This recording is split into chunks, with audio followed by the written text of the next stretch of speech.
No cenário global, o Afeganistão foi frequentemente associado a manchetes carregadas de tensão, conflito e guerra.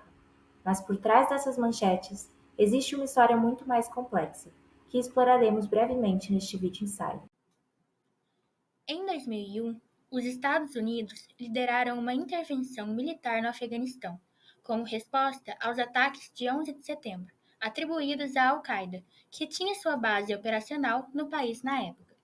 Esta intervenção foi o início de uma presença militar prolongada e envolvimento dos Estados Unidos e de aliados no Afeganistão por mais de 2 décadas.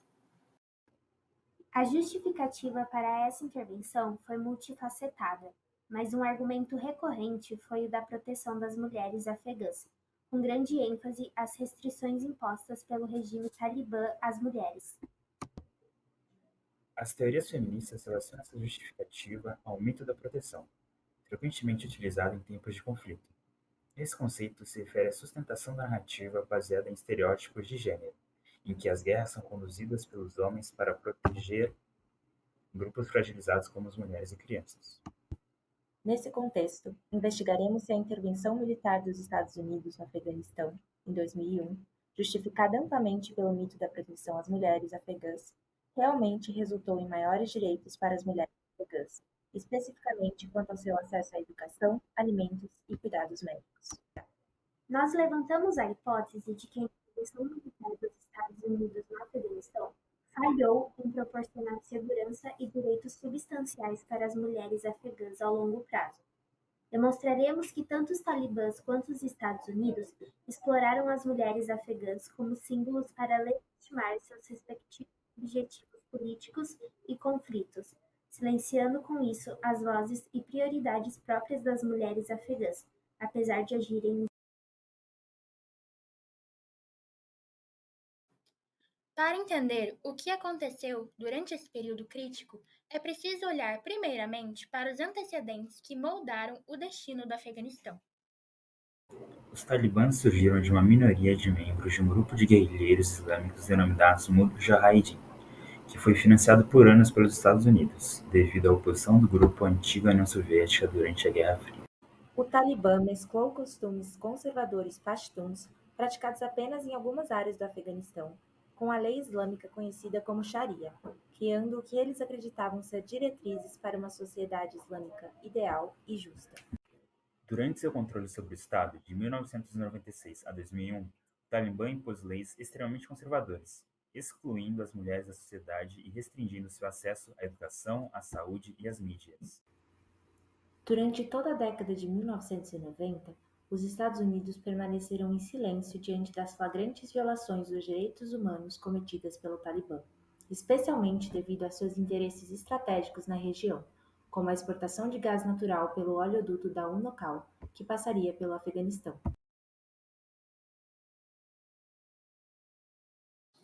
O ponto de virada na política dos Estados Unidos em relação ao Afeganistão e ao Talibã ocorreu após 2 acontecimentos-chave. Primeiro, a destruição de duas embaixadas estadunidenses na África, em 1998. Segundo, e mais importante, o duplo ataque às Torres Gêmeas, em solo americano, no dia 11 de setembro de 2001, um dia que mudaria o curso da história. Foi logo no dia 7 de outubro que os Estados Unidos deram início à sua prolongada intervenção militar no Afeganistão, marcada por uma combinação de ataques aéreos, operações terrestres e apoio a grupos de oposição afegãos. Porém, oficialmente, a justificativa para essa invasão não foi diretamente associada aos interesses estratégicos dos Estados Unidos em buscar a Al-Qaeda, responsável pelos ataques do 11 de setembro no Afeganistão. Em vez disso, foi apresentada ao público a narrativa humanitária da libertação das mulheres afegãs das garras cruéis do Talibã, promovida por figuras como Hillary Clinton, então senadora pelo estado de Nova York, e a primeira-dama Laura Bush. Brutality against women and children is not the expression of a specific culture. It's the acceptance of our common humanity, a commitment shared by people of goodwill on every continent. The fight against terrorism is also a fight for the rights and dignity of women. A partir de falas como esta, A ação militar dos Estados Unidos ficou retratada como uma força libertadora das mulheres afegãs, uma estratégia inteligente para obter apoio público e internacional para uma intervenção em um Estado soberano que tinha outras motivações subjacentes.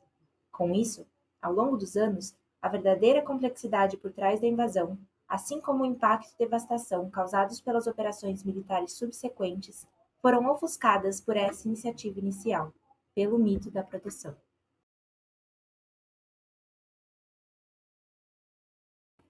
Como demonstramos, a objetificação das mulheres afegãs foi uma peça-chave na justificativa para a intervenção dos Estados Unidos no Afeganistão. Mas ao olharmos para os dados e o contexto afegão diante da ação estadunidense, será que os resultados estão à altura das justificativas? Os bombardeios dos Estados Unidos no Afeganistão coincidiram com uma longa seca e grave escassez de alimentos no país, amplamente documentadas por organizações como a Oxfam e o Programa Mundial de Alimentos. No gráfico 1, vemos uma diminuição drástica na produção de cereais do país a partir do ano 2000, ao mesmo tempo em que aumentou sua dependência de importações, como mostra o gráfico 2. Apesar disso, os Estados Unidos recusaram uma pausa humanitária na campanha para permitir a entrega de alimentos durante o inverno, bloqueando e até destruindo rotas vitais de ajuda e colocando milhares de afegãos em risco direto.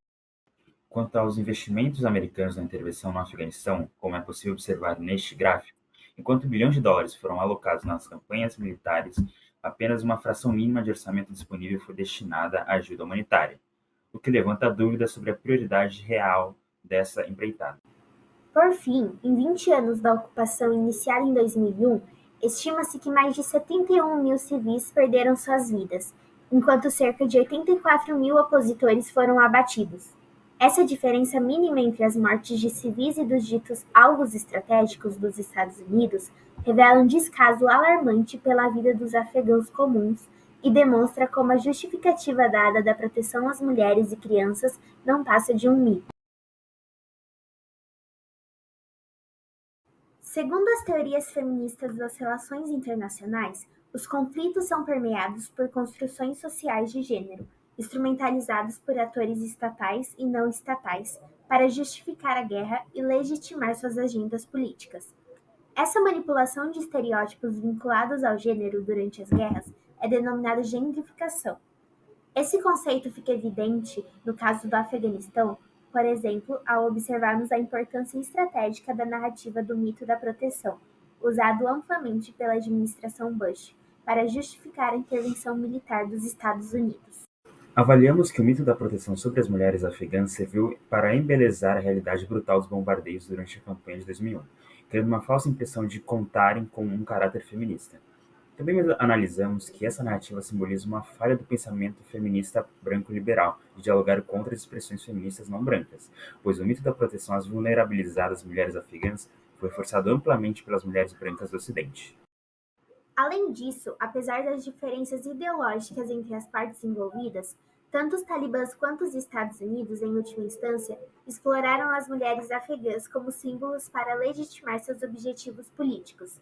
Os talibãs para simbolizar a conformidade com a implementação das tradições pashtuns fundidas com sua interpretação radical do Islã, e os Estados Unidos para justificar a ingerência militar no Afeganistão, como parte dos planos mais amplos de sua injustificável guerra ao terror.